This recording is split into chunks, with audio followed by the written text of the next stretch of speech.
Aviation will come to order. This morning we are having a hearing on aviation cybersecurity threats, and I appreciate the witnesses being here today.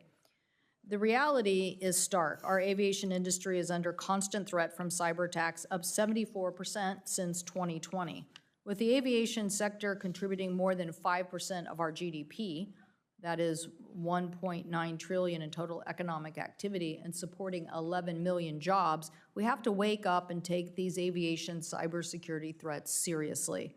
As we saw in the 1990s, when weakness in the power grid exposed the system to catastrophic failures, we had a similar situation as we are in today with aviation.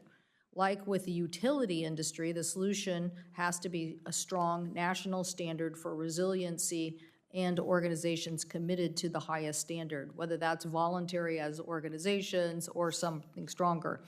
Because every time we witness these technology failures, consumers are the ones who are left holding the bags. Let me share a recent example that hits very close to home.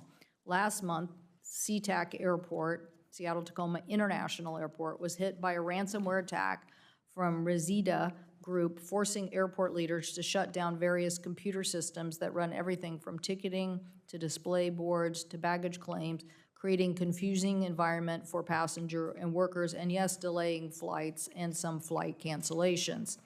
The display boards were down for a week. I personally ran through the airport trying to catch a flight, not sure if I was going to the right gate. I had something on my device, but since all the boards were dark, had no idea whether I was really going to get to my gate or if that would really be the gate. I'm not sure I thought we had a chart picture of that. The displays were down for a week, and employees had paper signs directing passengers on where to get to a gate. Check-in kiosks were down too, forcing passengers to wait in line for paper tickets. Other passengers endured long waits at baggage claim at airport. Staff manually sorted through the checked baggage in the terminal. The airport's internal email system and website went down, and the attack group, which is believed to be a Russian organization, is now threatening to release personal data from airport employees unless the airport pays $6 million worth of Bitcoin ransom. While most systems are now back online 3 weeks later, the airport's website and some internal human resource functions remain down today. I appreciate everything SeaTac's Aviation Management Director, Lance Little, who is with us here today, appreciate him being here to discuss the impacts of this event and lessons learned.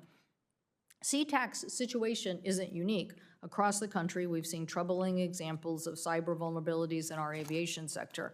In 2020, a hacker accessed internal systems at San Francisco International Airport. 2020, San Antonio Airport had its website spoofed. And let's not forget the 2015 incident where hackers claimed he had accessed a United Airlines flight control system through the in-flight entertainment system.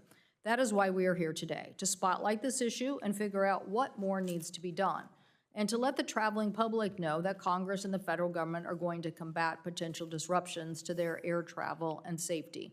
The FAA reauthorization bill, which was signed into law, included a subtitle strengthening cybersecurity, including directing FAA to establish a process to track and evaluate aviation cyber threats, designating a cybersecurity lead at the agency.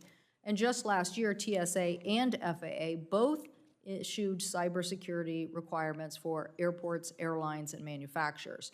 I'm grateful to have Marty Reynolds here today, a cybersecurity expert from American Airlines for America, who is here to tell us about emerging threats to aviation cybersecurity and how the industry and government can respond.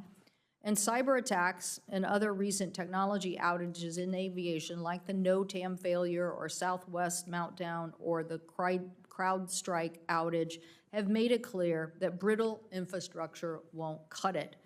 In the aftermath of the cyber attack at SeaTac, Port of Seattle Executive Director Steve Metrick said that business and government, quote, needs to invest in cybersecurity, end quote, and, quote, need to be prepared should a cybersecurity gain access to systems, end quote. When airport and airline systems are compromised, it also puts passengers' personal data at risk. For instance, in 2020, hackers stole the credit card information of over 2,000 passengers. And cyber attacks on frequent flyer accounts are up 166% in just the past 3 months. The SeaTac incident created hardships for travelers like non-functioning flight status and, as I mentioned, delays in getting luggage. And it's easy to imagine a scenario where cyber attacks coinciding with other events could cause more cancellations or delays. Even in these difficult situations, airlines must abide by their passenger commitments and requirements. Mr. Breo is here from the National Consumer League to remind us of those resources passengers have when dealing with flight disruptions.